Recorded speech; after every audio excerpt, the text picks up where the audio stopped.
자, 그래서 우리 시의 목소리부터 볼 겁니다. 자, 그래서 문학의 눈. 자, 누가 문학 작품에서 어디서 얼마만큼 바라보고 서술하느냐. 이 바라보는 사람, 이거에 따라서 달라진다는 걸 볼 거거든. 시에서 바라보고 목소리를 내는 사람.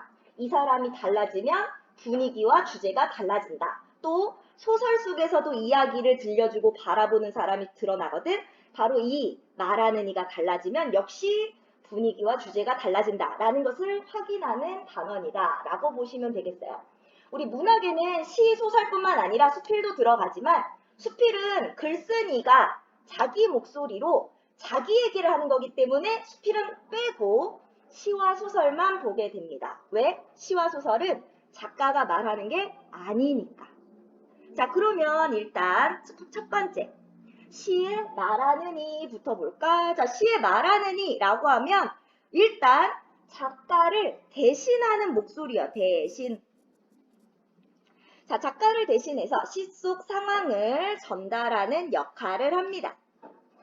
자, 뭐라고 부를 거냐면 화자라고도 부르고 시적 자아 혹은 서정적 자아라고 부르는데 우리 서정이라는 게 뭐냐면 자신의 정서, 감정을 서술, 이야기해주는 자아니까 나. 그러니까 감정, 자기 감정을 얘기하는 나야. 그래서 우리 자아는 나 또는 1인칭, 우리라고 표현이 될 겁니다. 그래서 우리 아래로 내려가 보면 말하는 이의 위치 먼저 한번 볼게. 자, 작품 속에 직접 드러날 때가 있고 작품 속에 직접 드러나지 않을 때가 있는데 직접 드러난다. 여기는 직접 드러나는 경우고 얘는 드러나지 않는 경우야. 자, 드러나는 경우에는 언제? 바로 서정적 자아니까 나나 내나 우리 같은 1인칭의 표현이 나오면 직접 드러나는 거고 이런 1인칭의 표현이 나타나지 않으면 직접 드러나지 않은 겁니다. 자, 그러면 말하는 이의 특징이 제일 중요한데요. 자, 말하는 이는 시인이 자신의 생각을 효과적으로 전달하기 위해 내세우는 사람. 그럼 시인이 시를 통해 전달하려는 자신의 생각. 이걸 뭐라고 불러? 주제라고 부를 거고. 그러니까 시인은 자기가 전달하려는 주제를 누가 말하면 훨씬 더 잘 전달될까 고민을 하고 그 사람을 내세워서 이야기를 해볼 거야. 왜냐면 우리 뒤에서 계속 나오겠지만 자, 여기 아래로 가면 대상에 대한 시인의 생각이나 태도 그리고 독특한 말투가 나타나는데 이 말투를 통해 분위기를 만들어줘요. 이 분위기는 주제를 전달하는데 굉장히 큰 역할을 하기 때문에 우리 독특한 말투를 통해서 나타나게 될 겁니다. 자, 시인을 대신해서 시적 정서와 주제를 효과적으로 전달해 줄 거고요. 일정한 어조를 만들어 줄 거고 자, 시인과 일치하기도 하고 일치하지 않기도 합니다. 아까 시인 대신한다고 했는데 주제가 시인이 직접 말하는 게 더 잘 전달되면 시인과 일치할 거고 시인이 아닌 다른 사람이 말하는 게 더 주제와 어우러지면 일치하지 않게 표현할 건데 예를 들면 시인이 자신의 삶을 되돌아보고 반성하고 성찰하는 내용이야. 그러면 자기가 말해야지 남이 말해주면 안 되겠죠. 이때는 시인과 일치하는 거야. 일치하지 않을 때는 언제일까? 예를 들면 나는 여잔데 좀 강한 느낌, 뭐 때려 부시자 이런 내용을 하고 싶어. 그럼 좀 센 목소리로 하고 싶잖아? 그래야 주제가 더 잘 전달되겠지? 그래서 남성적 어조를 사용해서 마치 남자인 것처럼 말할 수 있어. 혹은 나는 어른이지만 순수한 세계에 대해서 얘기하고 싶어. 자, 나이 먹은 어른이 순수에 대해서 얘기하면 그닥 순수한 느낌이 안 들어요. 그럼 누가 말해야지 제일 순수해? 때묻지 않은, 그치? 어린아이. 그래서 어린아이 같은 말투로 얘기하면 훨씬 더 잘 전달되겠지? 그래서 주제랑 어떤 목소리가 제일 잘 어울리냐를 고민해서 시인과 같은 목소리일 때가 있고 다를 때도 있다. 또 우리 아까 봤듯이 직접 드러날 때가 있고 나 또는 우리 드러나지 않기도 한다라는 것을 알 수가 있어요. 자, 우리 여기서 중요한 건 시 속에 말하는 이가 겉으로 드러났는지 찾을 거고 어떤 사람인지 찾을 거고 그리고 나서 봐야 되는 게 뭐다? 말하는 이의 관점입니다. 관점. 관점은 뭐냐면 어떤 상황이나 대상을 얘가 어떤 입장에서 바라보느냐, 좋게 보냐, 나쁘게 보냐. 간단히 말하면 이런 정도로도 구분할 수 있어요. 자, 그래서 말하는 이의 관점에 따라서도 분위기가 다르고 주제가 달라집니다. 그래서 뜻 볼까? 말하는 이가 특정 대상이나 상황을 바라보는 태도다. 그래서 관점은 뭐다? 얘가 가지고 있는 어떤 태도. 시에 나타난 표현이나 말하는 이가 나타내는 정서나 대상에 대해서 취하고 있는 태도 등을 바탕으로 이제 관점 등을 알 수 있고 또 관점을 통해서도 이것을 파악할 수가 있습니다. 자, 그러면 관점이라고 하면 대상을 긍정적으로 보냐 부정적으로 보냐 뿐만 아니라 잘 될 거야 낙관적으로 보냐 또 혹은 희망적으로 보냐 혹은 비관적으로 보냐 이런 것들도 차이가 있겠죠? 자, 그래서 관점을 파악해야 하는 이유는요. 동일한 대상이라도 말하는 이의 관점에 따라서 작품 속의 세계가 다르게 형상화되고 그러다 보면 시의 분위기나 주제가 달라집니다. 우리 여기서 시를 두 개 배울 거거든. 하나는 엄마 걱정이고 기영도의 엄마 걱정, 또 하나는 백석의 고향이라는 시를 배울 거예요. 자, 기영도의 엄마 걱정에서는 말하는 이가 1년과 2년에서 어떻게 바뀌고 있는지, 왜 그렇게 말하는 이를 설정했는지, 말하는 이가 바뀌면 분위기가 달라진다. 그래서 엄마 걱정을 아들 걱정으로 바꾸는 연습을 한번 해볼 거고 활동을. 그래서 뭐가 달라졌는지 이렇게 말하는 이에 따라 분위기와 주제가 달라지는구나를 확인할 거고요. 두 번째, 백석의 고향에서는 말하는 이가 고향에 대해서 취하고 있는 관점이 뭔지 찾을 거야. 그리고 뒤에 또 다른 고향, 정지용의 고향이라는 시를 읽을 거고 같은 대상인데 관점이 달라. 같은 대상인데 관점이 다르면 분위기와 주제가 달라진다는 걸 하나 더 확인해 볼 겁니다. 그래서 우리 여기서 볼 건 말하는 이, 그리고 관점, 그리고 관점이 드러나는 식구 찾는 거. 이거 되게 중요해. 자, 그러면 말하는 이의 관점에 주목해서 시를 감상하기로 했으니까 한번 볼까? 자, 말하는 이가 어떤 상황에 처해 있고 어떤 감정 상태인지 또 어떤 표현 등을 사용했는지를 통해서 관점을 파악할 수 있는데 자, 말하는 이에 따라서 작품 속 세계가 달라진다는 것도 이해해 볼 거고요. 이것을 통해서 뭘 할 수 있다? 작품을 더 깊이 있게 이해할 수 있다라는 거. 자, 그럼 말하는 이의 어조, 아까 말투라고 그랬죠, 말투? 자, 말하는 이에 의해서 시 속에 나타나는 말투나 목소리, 이걸 어조라고 부를 겁니다. 자, 말하는 이의 어떤 감정이나 시적 상황에 따라서 어조, 말투는 달라질 수 있어요. 감정. 자, 어떤 어조가 있다? 자, 남자 같아요. 우리 보통 남자 같다, 여자 같다는 그냥 성별의 차이를 말하는 게 아니고, 강인하다 라는 느낌을 주면 보통 남성적이라고 부르고, 부드럽고 섬세하거나 혹은 뭔가 희생적인 느낌이 들 때 여성적이다 라고 부릅니다. 애상적은 슬픔, 독백은 혼잣말, 뭔가 가르침을 주려고 하면 교훈적이다. 어떤 대상을 우스꽝스럽게 나타내면서 비판하면 풍자적이다 라고 이야기합니다. 우리 시를 배울 때 그때그때 어떤 어조다 라는 것을 확인해 갈 거예요. 그러면 점차 쌓여갈 거니까 걱정할 것 없이 바로 내용으로 가볼게요. 자, 첫 번째는 기영도 시인의 엄마 걱정입니다. 기영도 시인은 약간 우울한 어린 시절을 이야기하는 시들을 많이 썼어요. 자, 지금 내용을 보시면 두 개의 연으로 나뉘어져 있어요. 그럼 먼저 1년부터. 연은 알지? 연 뭔지 알죠? 자, 덩어리가 연입니다. 행은 뭐예요? 한 줄 한 줄이 행이에요. 자, 그럼 일단 1년부터 먼저 볼게. 자, 열무 30단을 이고 시장에 간 우리 엄마. 자, 엄마가 열무를 30단이나 이고 시장에 갔단 말이야. 자, 그럼 엄마 어때? 되게 힘들겠네. 자, 바로 열무 30단은 엄마의 삶의 무게를 뜻하고요. 되게 무겁겠지? 엄마의 고달픈 삶. 엄마 지금 되게 힘들어요. 자, 그리고 열무 왜 가지고 시장 갔어? 시장에 팔러 갔을 거야. 그럼 우리 집은 형편이 넉넉해, 넉넉지 못해? 넉넉하지 못해. 자, 그래서 우리 집은 가난하다. 가난한 형편이다 라는 것도 같이 보여주고 있어. 자, 엄마는 힘들고 우리 집은 가난해요. 안 오시네. 자, 우리 이거 중요하다. 자, 안 오시네. 엄마 안 오시네. 안 들리네. 자, 이 세 개가 비슷한 식구가 반복되고 있어요. 자, 근데 부정문의 반복이야. 안 뭐뭐하네. 안 뭐뭐하네. 안 뭐뭐하네. 자, 요렇게 반복이거든요. 그래서 비슷한 식구가 반복이 돼요. 우리 반복은 어떤 효과를 준다고 그랬니? 일단 운율을 만들 거고 두 번째는 의미를 강조하는 역할을 한다고 그랬어. 자, 지금 나의 정서가 강조돼요. 엄마를 간절히 기다리는데 엄마 안 오네.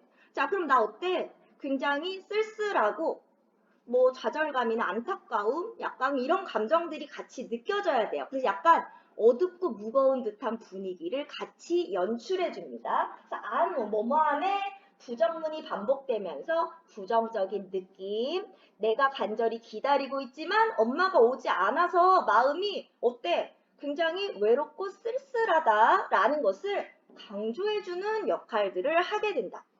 자, 계속 보면, 자, 뭐라고 해요? 해는 시든지 오래라고 했어.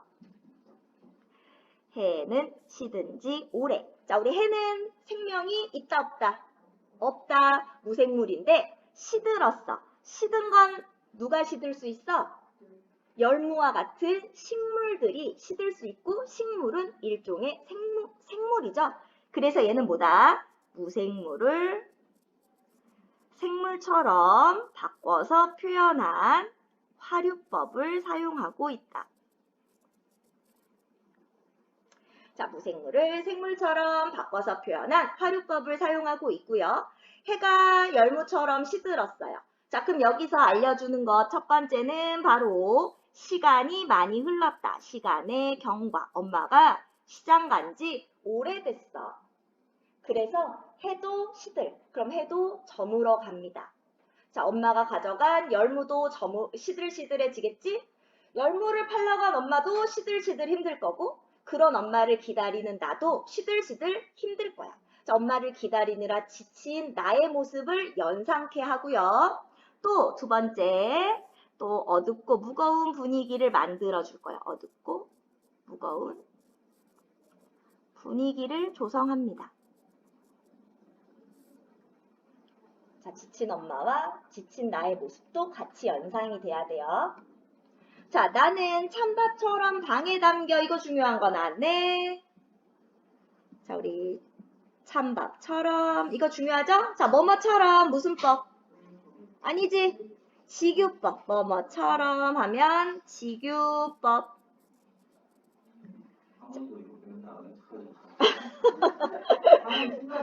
오케이. 자, 직유법이고요. 찬밥처럼. 자, 직유법 사용해서 나를 찬밥에다가 빗대고 있어. 찬밥 좋은 거랬어? 나쁜 거랬어? 나쁜 거. 아니, 맛있는 거 아니야. 나쁜 거. 자, 우리 귀한 손님 오면 더운 밥을 대접한다고 했어. 바로 나의 처지를 찬밥에다 빗댄 건데 어떻다? 자, 아무도 돌봐주지 않는 외롭고 쓸쓸한 처지. 바로 적어볼까? 돌봐주는 이 없는 외롭고 쓸쓸한 나의 처지를 비유한 말이 되겠습니다. 특히 우리 여기서 중요한 거 찬밥 나오면 심상. 우리 부정적 시어라서 세모했어요. 자, 무슨 심상? 우리 이 시는 심상이 좀 잘 나타나니까 심상 꼭 알아야 돼. 눈으로 보면 차가운 줄 알아? 그렇지. 촉각이죠. 촉각적 심상.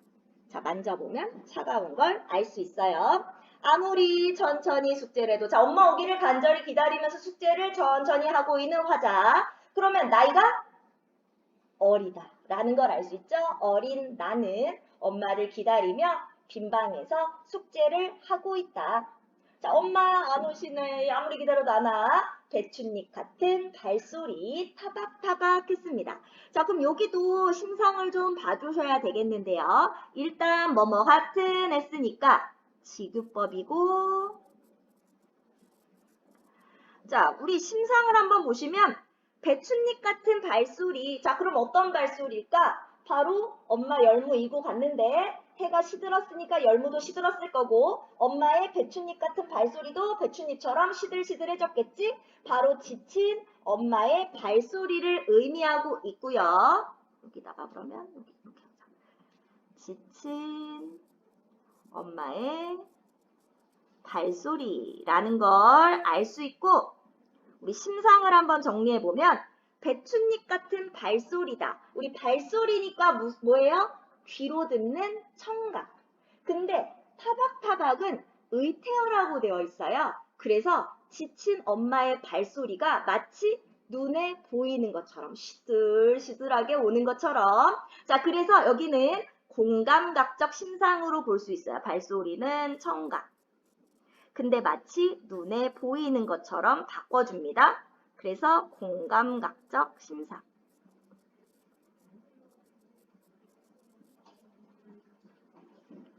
자, 발소리가 타박타박. 엄마가 지쳐서 돌아오고 있어요. 근데 이 발소리, 엄마의 발소리 안 들리네. 어둡고 무서워. 자, 여기도 밑줄 해볼까? 아, 이걸로 하면 안 되겠네. 그냥 이렇게 할게요.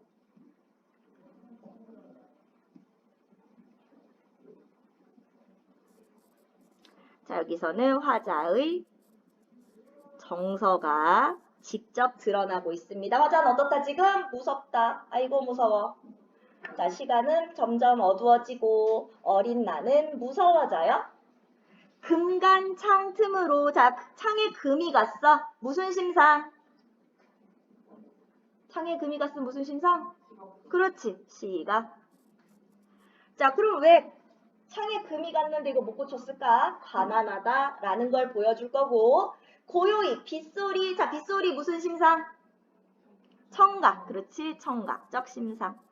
자, 그러면 자, 방에 나 혼자 숙제하면서 엄마를 기다리는데 점점 날은 어둡고 지고 나는 점점 무서운데 밖에서 창 금이 가 있는데 거기 빗소리가 추적추적 들립니다. 어때? 점점 더 무서워지겠지. 바로 이 빗소리는 빗소리는 화자의 정서를 고조시킵니다. 자, 빗소리를 들으면서 점점 더 무서워져요. 그래서 빈 방에 혼자 엎드려 훌쩍거리던 자, 1년은 어린 나의 목소리로 이야기를 들려주고 있어요. 자, 왜 어린 나의 목소리로 들려줬을까? 바로 어린 아이가 이야기를 하니까 어때? 엄마를 기다리는 그런 간절한 마음. 하지만 엄마가 오지 않아서 너무 외롭고 쓸쓸하고 무서운 그 심정. 이게 굉장히 잘 느껴지고 이연으로 가면 아주 먼 옛날 지금도 내 눈시울을 뜨겁게 하는 그 시절 내 유년의 윗목이라고 했습니다. 자, 그래서 아주 먼 옛날 그 시절 내 유년의 윗목이라는 이 두 부분에서 자, 현재로 돌아와서 현재 화자는 어른이다. 이제 나이를 먹었다라는 것을 보여주고 성인이라는 거. 이제 지금 위에 1년에서 했던 내용은 옛날 얘기야. 라는 걸 보여주고 지금도 내 눈시울을 뜨겁게 자 뜨거우면 무슨 심상? 촉각적 심상이고요. 그 시절 내 유년에 입목했습니다. 자, 바로 어린 시절에 대한 나의 관점이 나타나 있는 부분이 여기 마지막 부분인데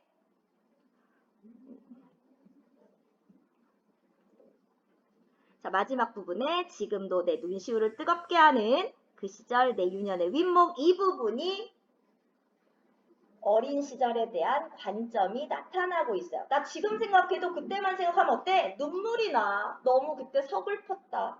그 시절 내 유년에 윗목했는데 윗목 은유법이고요.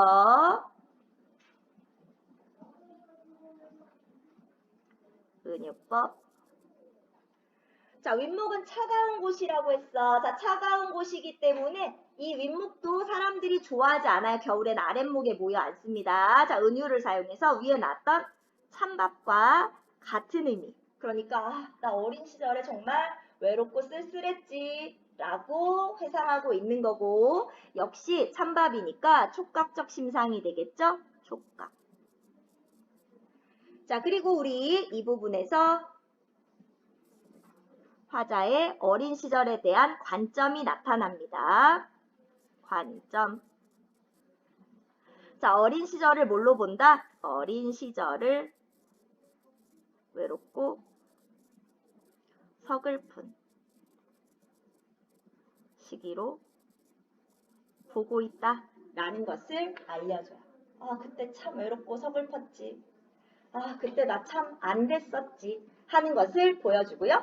1년의 어린아이, 2년의 어른이 된 내가 회상을 하는 내용. 1년에 나는 빈방에 엎드려서 숙제를 했고, 그리고 훌쩍훌쩍 울었지. 너무 외롭고 쓸쓸했어. 2년에 나는 어른이 되어서 그때 그 시절을 눈물을 글썽이며 회상하고 있습니다. 자, 화자가 바뀌면서 바로 이 시의 주제가 잘 나타난다라는 거. 그러면 소단원 마무리를 보겠습니다. 자, 우리 갈래는 현대시. 우리 가보개혁 이후에 만들어진 시들은 다 현대시라고 부릅니다. 자, 형식이 자유로워요. 자유시고 자신의 감정을 노래하는 서정시. 주제는 빈방에 혼자 엎드려 혼자 시장에 간 엄마를 기다리다. 이거 중요한 건 뒤야. 어린 시절의 외로움과 서글픔이 주제가 되겠습니다. 자, 감각적인 이미지, 뭐 열무 30단을 이고 갔다, 시각적인 심상이라든지, 혹은 배춧잎 같은 발소리, 타박타박이라든지, 자, 이런 감각적 이미지로 엄마의 고된 삶, 그리고 말하는 이의 외로운 정서, 뭐 찬밥이라든지, 자, 이런 것들로 나타내줬고요. 자, 구체적인 상황을 제시해서 말하는 이의 심리가 잘 나타나 있었고, 1년은 과거, 2년은 현재, 시간의 흐름이 나타나게 됩니다. 성격은 1년이 과거의 상이 나왔죠? 회상적 성격. 우리 감각적이라는 말이 나왔는데 감각적이라는 말이 나오면 뭐를 기억해라? 심상. 우리 심상이 잘 나타난다 라는 뜻이니까 우리 시를 볼 때 심상을 꼭 알아두셔야 됩니다. 자, 짜인 가면 1년은 빈방에서 밤늦게까지 돌아오지 않는 엄마를 홀로 기다렸고 2년에서는 어린 시절을 회상하며 안타까움과 서글픔을 느낍니다. 자, 말하는 이의 상황과 정서. 자, 1년의 어린 시절 빈방에 혼자 훌쩍거리며 시장에 간 엄마를 기다렸고요. 자, 무섭고 외로웠죠? 자, 어른이 된 나는 어른이 되어 어린 시절을 회상하고 그때가 안타깝고 서글프구나. 자, 그래서 자, 관점과 주제, 어린 시절을 바라보는 관점. 자, 뭐렇게 본다? 외롭고 서글픈 시기로 바라보는데 뭘 보면 알 수 있다? 이거 중요해요. 지금도 내 눈시울을 뜨겁게 하는 그 시절 내 유년의 윗목. 자, 여기 관점 중요합니다. 자, 주제는 뭐다? 어린 시절의 외로움과 서글픔. 자, 시에 사용된 소재의 의미, 열무 30단은 가난한 삶, 그리고 엄마의 고된 삶.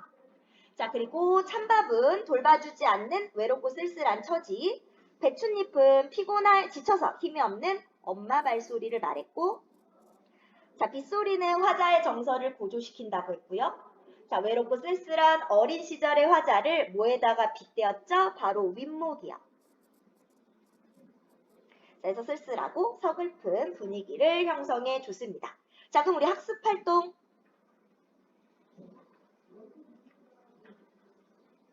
우리 항상 학습 활동이 제일 중요해요. 자, 볼까? 자, 이 시의 분위기를 살펴보자. 자, 시를 소리내어 읽고 어떤 장면이 떠오르나? 자, 어두컴컴한 빈방에 어린아이가 혼자 엎드려서 숙제를 하고 있어요. 자, 그리고 엄마가 오지 않아서 비 오는 날 엎드려 울고, 그리고 이연에서는 그 시절을 떠올리며 눈시울을 적시는 남성이 떠오를 수 있겠습니다. 자, 2번 다음 구절의 느낌. 해는 시든지 오래. 자, 어둡고 외로운 느낌. 자, 우리 29의 느낌 물어보는 문제도 많이 나옵니다. 어둡고 외로운 느낌. 엄마가 시장에 간 뒤 시간이 오래 흘렀다. 엄마를 기다리는 나의 상황이 오래 지속되었다. 그래서 기다리는 나도 지쳤다. 자, 배춧잎 같은 발소리 타박타박 힘없고 시들시들한 느낌이죠. 엄마의 힘없는 발소리를 시든 배춧잎에 빗대었어요. 늦은 시간까지 장사를 한 엄마가 많이 지쳐있다. 바로 지친 엄마의 발소리를 의미한다. 자, 그러면 말하는 이에 주목해서 시를 감상해 봅시다. 자, 어린 시절에 나는 빈방에 혼자 엎드려 훌쩍거리며 시장 간 엄마를 기다렸고요. 어른이 되고 어린 시절을 회상했습니다. 자, 그럼 2번. 말하는 이가 어린 시절을 어떻게 바라보고 있냐? 이거 중요하다고 그랬어요. 자, 어린 시절을 외롭고 서글픈 시기로 바라봤고요. 관련된 표현 맨 끝에 있죠. 지금도 내 눈시울을 뜨겁게 하는 그 시절 내 유년의 윗목. 자, 그래서 주제를 정리해보면 어디서? 빈 방에서 혼자 엄마를 기다리던 어린 시절의 외로움과 서글픔이다. 자, 그리고 넘어가 보면 이제 말하는 이를 한번 바꿔볼게요. 자, 말하는 이가 시의 분위기와 주제에 영향을 미칠 거라고 그랬어. 자, 그러면 말하는 이를 다른 사람으로 바꿔보겠습니다. 누구로? 바로 아까 말하던 이의 엄마로 바꿔볼게요. 자, 그래서 아래 바꿔서 써봤어요. 제목은 아들 걱정. 밥을 차려주고 집에 혼자 두고 나온 우리 아들. 안 팔리네. 열무는 시든지 오래. 나는 비석처럼 자리에 앉아 아무리 팔아보려 해도 열무 안 팔리네. 지나가는 사람들의 발소리 터벅터벅. 안 팔리네. 힘들고 지쳐. 어느새 쏟아지는 비. 우리 아들 빈방에 혼자 엎드려 울고 있지 않을까? 자, 우리 앞부분은 역시 분위기가 우울합니다. 우울한 분위기. 자, 근데 이연으로 바뀌면 어떻게 돼요? 길고 지친 하루. 하지만 난 힘을 내본다. 힘을 내본다. 난 엄마니까. 자, 힘을 내요. 그리고 우리 아들 내 삶의 비타민이라고 했어. 아들을 생각하고 힘을 내보겠다. 자, 그럼 어때? 약간 희망에 넘치죠. 희망적 분위기. 아까 엄마 걱정은 어땠니? 전반적으로 다 우울하고 어둡고 쓸쓸하고 외로웠어요. 하지만 우리 이 시에서는 말하는 이를 바꿨더니 분위기가 전반부는 똑같이 우울했지만 후반부에서 희망적 분위기로 분위기가 바뀌었고 주제도 우리 앞에 시에서는 어땠니? 바로 어린 시절의 외로움과 서글픔이 주제였다면 이 시에서는 뭐 하겠다? 힘들지만 이겨내겠다는 의지로 주제가 바뀌어요. 그래서 우리 아래에 정리가 되어 있습니다. 자, 분위기가 어떻게 바뀌었다? 아들 걱정은 1년은 말하는 이인 엄마가 집에 두고 나온 아들을 걱정하는 상황이 제시되어 자, 1년은 엄마 걱정처럼 우울한 분위기입니다. 하지만 2년은 아들을 내 삶의 비타민으로 표현하며 아들을 위해 노력하는 태도가 나타나서 엄마 걱정과 다르게 희망적 분위기. 자, 그래서 분위기가 엄마 걱정과는 달라진다. 또 주제도 어떻게 바뀐다? 엄마 걱정은 빈방에서 혼자 엄마를 기다리던 어린 시절의 외로움과 서글픔이라면 아들 걱정의 주제는 아들을 걱정하는 마음과 아들을 생각하며 힘든 생활을 이겨내려는 의지. 자, 그래서 말하는 일을 바꿨더니 뭐가 바뀐다? 분위기도 바뀌고 주제도 달라진다라는 것을 확인해 볼 수 있습니다. 자, 그럼 우리 여기까지 문제 풀고요. 다 풀고 나면 우리 맨 뒤에 시험 대비 교재 가면 서술형이 있어요. 제일 첫 번째 거기 2페이지만 풀겠습니다. 자, 우리 백석의 고향입니다. 우리 백석은 주로 1930년대 작품 활동을 많이 했었고요. 자, 그리고 약간 방언을 잘 사용하는 시인으로 유명해요. 그래서 방언을 많이 쓸 겁니다. 그래서 약간 토속적인 분위기를 만들어주기도 해요. 자, 우리 이 시를 보면 나는 하고 나라고 하자가 겉으로 직접 드러나고 있습니다. 북관에 혼자 알아누워서 자, 북관이라고 하면 우리 얘 고향이 아니라 타향이라는 것을 말해주고 있어요. 자, 북관은 아래 뜻 나와 있죠? 함경도의 다른 이름이다. 자, 나 혼자 함경도에 있어. 자, 혼자 알아 누워 있어. 자, 혼자 타양에서 아프면 가족들도 없고 혼자 있을 때 아프면 어떠니? 되게 그치 외롭고 좀 힘들죠 더. 그냥 아픈 거보다 혼자 아프면 더 외롭고 힘들어요. 외로움 그리고 힘들 거야. 그리고 앞에처럼 약간 서글프기도 하고 막 그런 느낌이 다 들 겁니다. 자, 그래서 어느 아침 의원을 베이었다. 의원은 열애 같은 상을 하고 관공의 수염을 들이워서 먼 옛적 어느 나라 신성 같은데 하고 이어지는데 우리 이 부분은 자기 혼잣말. 나 타양에 혼자 알아 누워있다가 아침에 의원을 만났어. 라고 얘기하고 있죠? 그래서 여기까지는 혼잣말하는 독백체로 서술이 됩니다. 우리 앞부분은 독백체고요. 자, 근데 열애 같은 상. 자, 열애면 밑에 뭐라고 돼 있어? 부처님. 부처님 같은 얼굴이니까 어떤 얼굴이겠니? 굉장히 인자한 얼굴을 하고 있겠죠? 인자한 얼굴을 하고 관공의 수염을 들이워서 자, 관우의 수염. 자, 그럼 관우의 수염이니까 어때? 뭔가 너그러워 보이기도 하고 신비로운 느낌도 들 겁니다. 너그럽고 신비로운. 자, 그래서 먼 옛적 어느 나라 신선 같은데 자, 신선 같다. 이건 의원에 대한 나의 느낌입니다. 의원에게 받은 느낌. 자, 처음은 신선 같았어. 새끼 손톱 길게 돋은 손을 대어 묵묵하니 한참 맥을 짚더니 자, 의사니까 맥을 다 짚더니 자, 의사가 알았겠지. 얘가 약간 향수병 같은 게 걸렸나? 하는 생각이 들었을 거야. 그래서 문득 물어봐. 고향이 어디냐? 한다. 자, 지금 여기서부터는 의원과 나의 대화로 바뀝니다. 자, 그럼 여기까지는 독백이었다면 독백.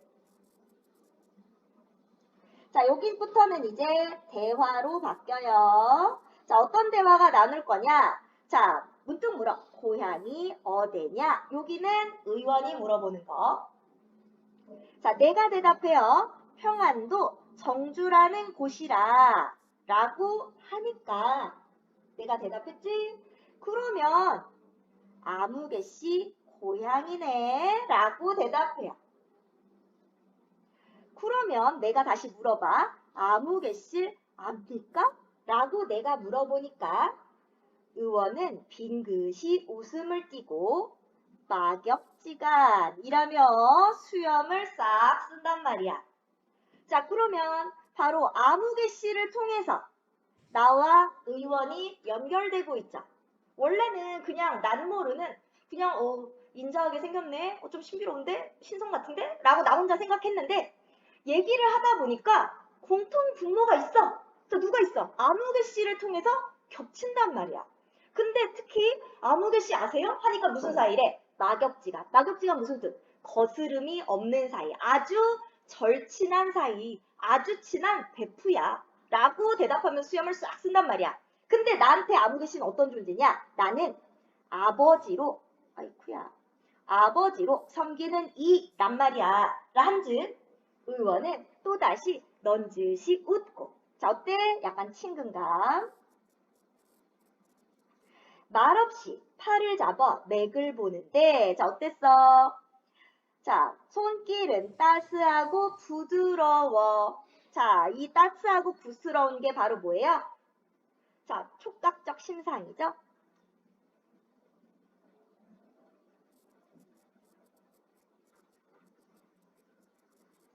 자, 이 부드러움 속에 뭐가 있었어? 고향도 아버지도 아버지의 친구도 다 있었다. 자, 그럼 나는 고향에 대한 나의 관점. 고향과 우리 가족과 친구. 자, 이 아버지의 친구. 자, 이 사람들에 대해서 뭐라고 생각해? 따스하고 부드러웠기 때문에 떠오른 거거든? 바로 내가 생각하는 고향은 어떤 곳? 따뜻하고 정겨운 곳.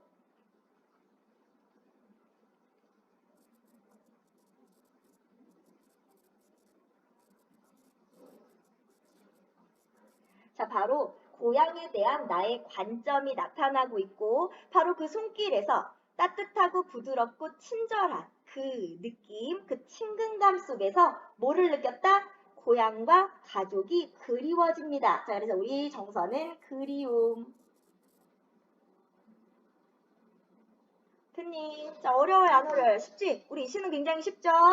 자, 그래서 우리 뒷부분은 다시 독백으로 바뀌었고요. 자, 그래서 독백, 대화, 독백으로 이루어져 있습니다.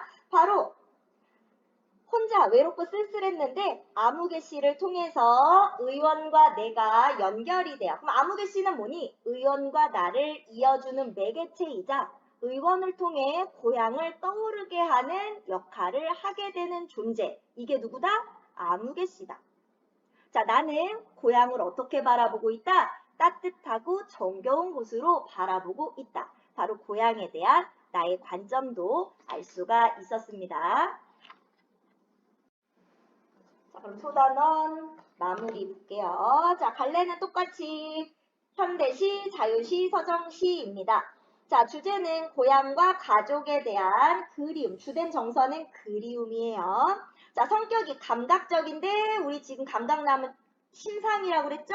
우리 의원의 겉모습을 묘사한 부분은 시각적 신상이 나타나지만 의원에게서 받은 인상, 자, 이것을 나타낼 때 피촉각.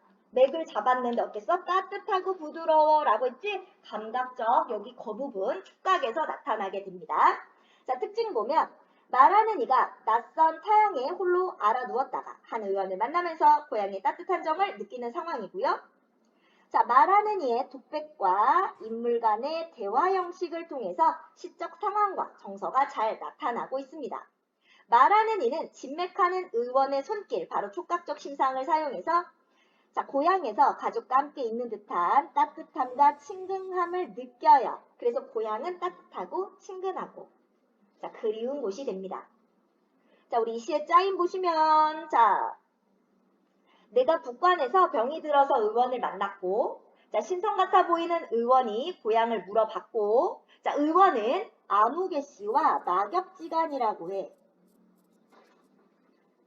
자, 그래서 바로 의원의 따뜻한 손길을 통해서 고향과 가족을 향한 그리움을 느낍니다.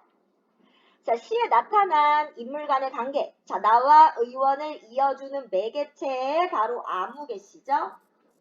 자, 아무개 씨는 나에게 아버지 또는 아버지로 섬기는 이고요. 의원에게 있어서는 막역지간인데 바로 이 아무개 씨를 통해 고향을 떠올리게 됩니다. 자, 정서변화. 자, 낯선 타향에서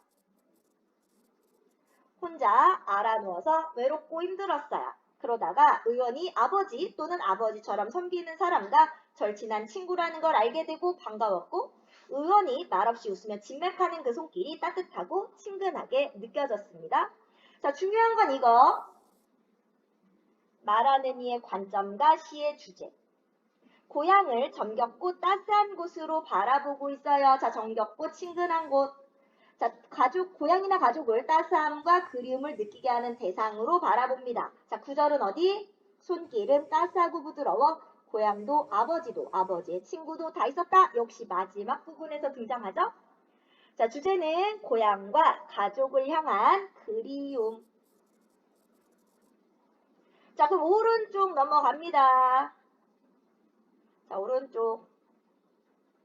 자, 시의 내용을 파악해보자. 자, 나는 어떤 상황에 놓여 있습니까? 자, 낯선 타향에 혼자 알아 누워서 어느 아침에 의원을 만났고 자, 나와 의원을 이어주는 매개체 그리고 고향을 떠올리게 하는 존재 아무개 씨가 나오고 있고요. 이것도 은근히 문제 많이 나온다. 자, 2번 말하는 이의 관점에 주목해서 시를 감상해보자. 자, 손길은 따스하고 부드러워. 자, 여기 말하는 이의 정서는 따스함, 반가움, 친근함. 자, 왜? 의원의 따스한 손길을 통해 자, 촉각적 심상이죠? 고향과 아버지 또는 아버지처럼 섬기는 이를 떠올렸기 때문에 그래서 가족과 함께 있는 듯한 느낌을 받았기 때문에 자, 그래서 고향을 어떻게 바라본다? 바로 정겹고 친근한 곳, 따스함과 그리움을 느끼게 하는 대상. 주제는 뭐라고요? 고향과 가족을 향한 그리움. 자, 우리 이번에는 다음 페이지로 가서 자, 관점이 중요하다고 그랬어요. 우리 이번 시에서는. 자, 그래서 같은 대상, 고양이라는 똑같은 대상인데 관점이 달라질 거야. 그럼 이 말하는 이가 이 대상, 고양이에 어떤 관점을 가지고 있는지 관점이 나타나는 식구 찾을 수 있어야 됩니다. 자, 지금 보면 고향에 돌아와도 반복하고 있죠? 바로 이 고향. 내가 그렇게 그리워하던 그 고향. 자, 고향의 느낌을 강조해 주려고 고향에 반복하고 있고. 자, 반복은 운율 그리고 강조의 효과가 있다고 그랬어. 내가 그렇게 그리워하던 고향에 돌아왔는데 자, 그럼 화자는 지금 뭐 하고 있어? 고향에 돌아와서 고향의 모습을 보고 있어. 근데 중요한 건 뭐래? 그리던 고향은 아니러뇨 라고 했어. 내가 그렇게 그리워하던 고향이 아니네. 자, 그래서 고향을 그리워서 고향에 돌아왔지만 고향의 느낌을 받지 못하는, 그래서 고향을 마치 잃어버린 것과 같은, 그래서 옆에 뭐라고 돼 있어요? 고향에 대한 상실감이라고 되어 있지? 고향을 잃어버린 것 같은 그런 기분을 느끼고 있습니다. 자, 근데 문제는 뭐냐? 산꿩이 알을 품고 뻐꾸기는 제철에 울것만. 자, 산꿩과 뻐꾸기는 자연이죠. 그럼 자연은 어때? 자연은 그대로 있어. 자, 자연은 그대로 있어. 내가 생각했던 고향의 모습으로 자연은 그대로 있어. 근데 문제는 뭐가 문제냐? 마음은 제 고향 지니지 않고 먼 항구로 떠도는 구름. 자, 마음은 구름이다. A는 B다. 무슨 법? 은유법이죠. 자, 은유법을 사용하고 있는데 내 마음이 이 고향을 내 고향이라고 느끼지 못하고 먼 항구로 떠돈단 말이야. 항구는 배 타고 멀리 떠나는 곳이죠. 구름은 어때? 정착하지 못하고 하늘에 둥둥둥둥 떠있지. 자, 내 마음이 이 고향이라는 걸 느끼지 못하고 정착하지 못하고 마음이 둥둥둥 떠다녀. 바로 내 마음은 뭐 하고 있다? 방황하고 있다. 방황하는 마음을 구름에다가 빗대어서 말하고 있어요. 여기도 역시 내가 고향이라고 느끼지 못하고 있다는 상실감이 잘 나타나고 있지? 내 마음은 고향이라고 느끼지 않아. 그냥 방황할 뿐이야. 자꾸 어디론가 떠나려고만 할 뿐이야. 오늘도 맨 끝에 산 위에 홀로 오르니 흰점 꽃이 인정스레 웃고 역시 자연은 그대로 있습니다. 자, 꽃이 웃었으니까 의인법. 자, 꽃은 그대로인데. 근데 어때? 어린 시절에 불던 풀피리 소리 아니 나고. 자, 그럼 어린 시절의 그런 추억이나 어린 시절의 꿈, 어린 시절에 품었던 희망과 같은 것들은 보이지 않고. 자, 그리고 뭐만 있어? 메마른 입술에 쓰디 쓰다. 자, 쓴 거 미각적 심상이죠. 자, 미각적 심상을 사용해서 어떻다? 씁쓸하다. 나의 정석. 씁쓸하다. 바로 고향에 돌아왔지만 어린 시절의 어떤 추억, 어린 시절에 내가 품었던 꿈이나 희망 이런 것들은 찾을 수 없고 씁쓸한 기분만 든다. 자, 고향에 돌아도 아이고 그리던 하늘만이 노푸르구나. 아니야. 자, 그래서 어떻다? 자, 고향에 돌아왔지만 그리던 하늘만이 노푸르구나. 자, 하늘은 내가 추구하는 이상이야. 근데 노푸른 건 내게 너무 높고 푸르고 멀리 아득하게 느껴지지? 그래서 그리던 하늘만이 노푸르구나는 무슨 뜻이냐면 상실감의 고조를 뜻해요. 상실감, 고조. 그래서 고향은 어떤 곳? 내가 마음을 정착하지 못하고 뭔가 씁쓸하고 상실감을 느끼게 만드는 곳으로서의 고향이 나타나고 있고요. 우리 이 시를 보면 처음하고 맨 끝이 비슷하죠. 우리 이런 거 뭐라고 불렀어? 수미상관. 자, 수미상관은 운율 만들 거고, 의미 강조해 줄 거고, 형태적으로 안정감 줄 거고, 마지막으로 여운을 남겨줄 겁니다. 자, 그래서 고향, 똑같은 고향이야. 아까 백석의 고향도 30년대 배경으로 하고 있고요. 정지용의 고향도 정지용도 30년대를 대표하는 시인입니다. 자, 똑같이 고향인데 대상에 대해서 취하고 있는 관점이 다르죠. 백석에서 고향은 어떤 곳? 따뜻하고 정겹고 그리운 곳이에요. 근데 이 정지용의 고향에서 고향은 어떤 곳? 상실감만 느끼게 하고 씁쓸하고 그리고 내 마음을 방황하게 만들어요. 바로 고향에 대한 관점이 달라지니까 분위기도 다르고 주제도 달라집니다. 아래로 가볼까? 자, 정지용의 고향에서 말하는 이는 그리워하던 고향에 돌아와서 고향의 모습을 보고 있어. 그런데 고향을 어떻게 바라보고 있어? 우리 아까 이렇게 주황색으로 색칠한 부분들이 고향에 대한 관점이 나타나는 부분들입니다. 자, 그리던 고향은 아니러뇨? 마음은 제 고향 지니지 않고 먼 항구로 떠도는 그룹. 그러니까 그리던 고향이 아니다. 상실감을 느낀다. 자, 먼 항구로 떠돈다. 바로 뭐야? 마음이 정착하지 못하고 방황하게 된다. 어린 시절에 불던 풀피리 소리 아니 나고 어린 시절 추억이나 희망과 같은 것들은 보이지 않고 씁쓸한 기분만 느끼게 만든다. 자, 그리던 하늘만이 높구름보다 어떻다? 상실감이 더 고조된다. 자, 그래서 말하는 이는 어떻게 바라본다? 고향을 위안이나 안정을 주지 못해서 방황하게 하고 상실감이 느껴지는 공간으로 바라보고 있어. 이거 쓸 수 있어야 돼. 자, 그래서 위시와 백석의 고향에서의 고향의 느낌의 차이. 자, 백석에서의 고향. 자, 이 고향은 따스함과 편안함, 친근함이고요. 정지용의 고향에서의 고향은 상실감과 쓸쓸함이에요. 상실감.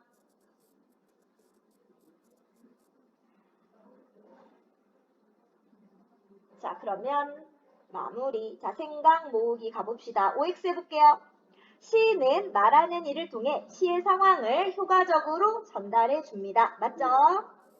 동일한 대상을 다룬 시는 말하는 이와 관계없이 분위기나 주제가 유사하다. X, 그치? 관점에 따라서 다르게 나타납니다. 자, 세 번째, 시의 형상화된 세계가 어떤 관점으로 전달되는지 파악하면 시를 깊이 있게 수용할 수 있다. 오. 자, 우리 오른쪽 가면 표현에서 다른 점. 가는 잔디를 밟지 마세요. 뭔가 명령, 지시하는 느낌. 나는 풀의 입장에서 말하는 이가 달라지죠.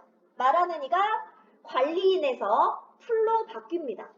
관리인에서 풀. 관리인이 말하면 어때? 사람 입장, 뭔가 그 지시하는 느낌, 명령하는 느낌. 풀의 입장에선 어때요? 부탁하는 느낌. 자, 그래서 네모에 가는 사람이라서 지시하는 느낌, 나는 잔디 입장이라서 부탁하는 느낌이 든다. 자, 그러면 우리 뒤에서 수령 아까 3페이지 하고 여기 17, 18쪽 풀어볼게요.